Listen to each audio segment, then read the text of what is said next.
If you can write an electron configuration, you can make an orbital diagram. So let's consider, for example, we'll look at carbon. So carbon's electron configuration is 1s2, 2s2, 2p2. Each one of these represents electrons. We would say that the 1s subshell contains 2 electrons. The 2s subshell contains 2 electrons, and the 2p subshell also contains 2 electrons. If I were making an orbital diagram, it would look like this.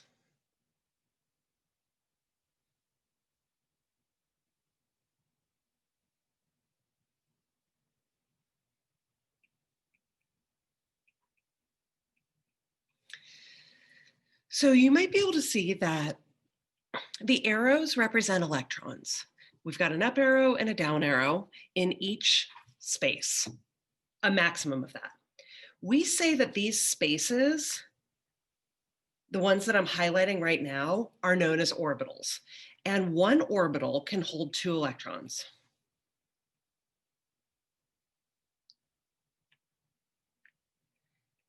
So since the 1s subshell can only hold 2 electrons, it only has one space or one orbital, 4 electrons. The p subshell, you probably remember, can go up to 6. So for example, neon's electron configuration is 1s2, 2s2, 2p6. And since it can hold 6 electrons, we show that with 3 spaces, and each space can hold up to 2 electrons for a grand total of 6. I will talk about why I filled these orbitals the way I did in a minute. Suppose we are considering iron. Iron's electron configuration, I'm going to use the noble gas shortcut here because I don't feel like writing the whole thing.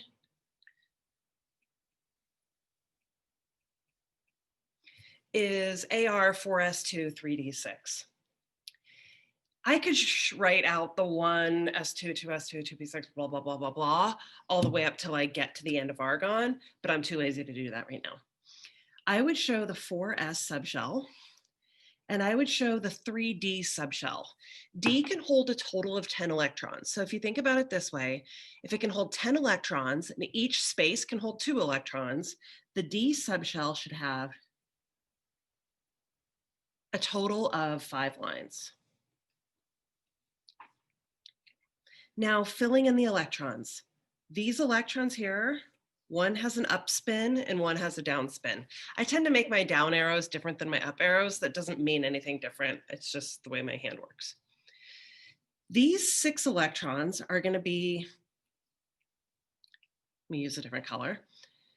These 6 electrons are going to be assigned to these spaces here.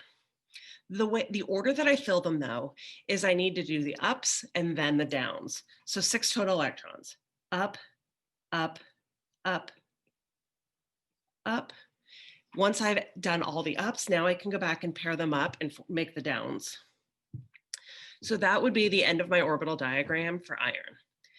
There are questions that you can be asked related to this. So for example, I could ask you, how many unpaired electrons are there in iron?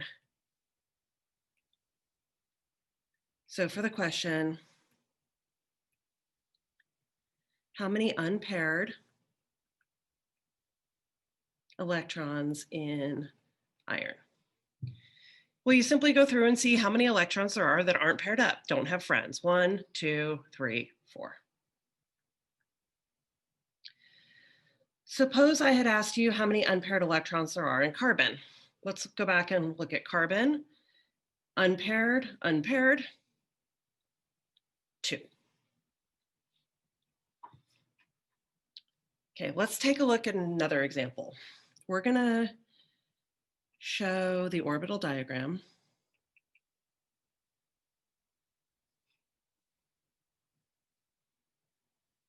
for fluorine. So first I'm going to write the electron configuration.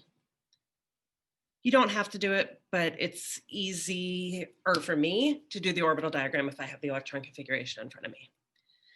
one s subshell, two s subshell, two p subshell with 3 orbitals. 1s electrons, up, down. 2s, up, down. 2p. I need to put 5 of them. 1, 2, 3, 4, 5. How many unpaired electrons does fluorine have? 1. Other things that might come into play at this point are 2 definitions known as paramagnetic and diamagnetic.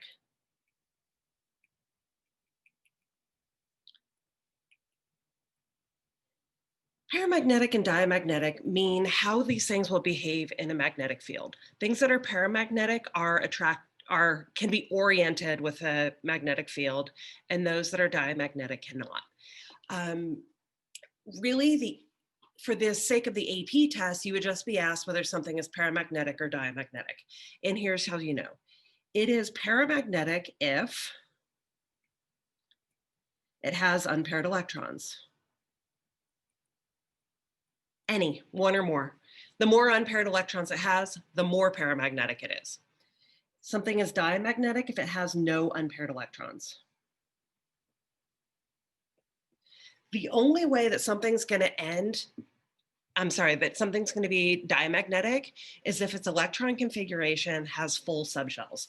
So the electron configuration must end in S2, D10, or P6. So if I was looking at my periodic table, this column is diamagnetic. This column under zinc is diamagnetic, and this column is diamagnetic. Everything else will be paramagnetic.